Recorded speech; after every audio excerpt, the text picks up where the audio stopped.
Ciao, buongiorno. Speriamo che il pensiero di oggi vi piaccia.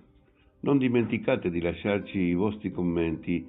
Scriveteci da dove venite, da dove ci ascoltate e se avete dei suggerimenti vi ascoltiamo.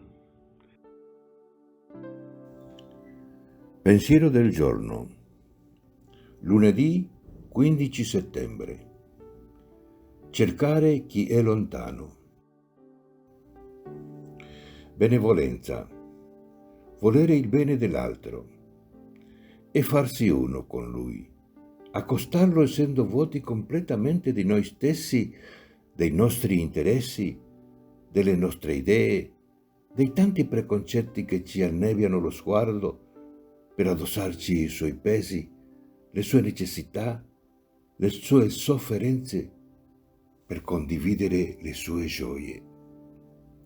E entrare nel cuore di quanti accostiamo per capire la loro mentalità, la loro cultura, le loro tradizioni e farle in certo modo nostre, per capire veramente quello di cui hanno bisogno e saper cogliere quei valori che Dio ha disseminato nel cuore di ogni persona. Lunedì 15 settembre. Cercare chi è lontano. Chiara Lubick, brani dal commento alla Parola di Vita di agosto 2006.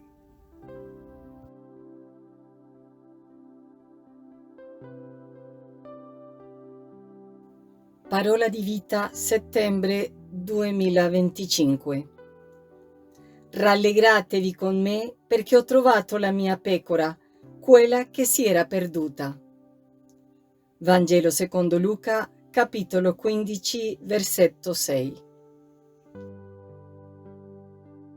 Non dimenticate di lasciare un like se vi piace e di abbonarvi e di consigliarlo a qualcuno. Ottimo, vi aspettiamo anche domani. Abbracci e cordiali saluti.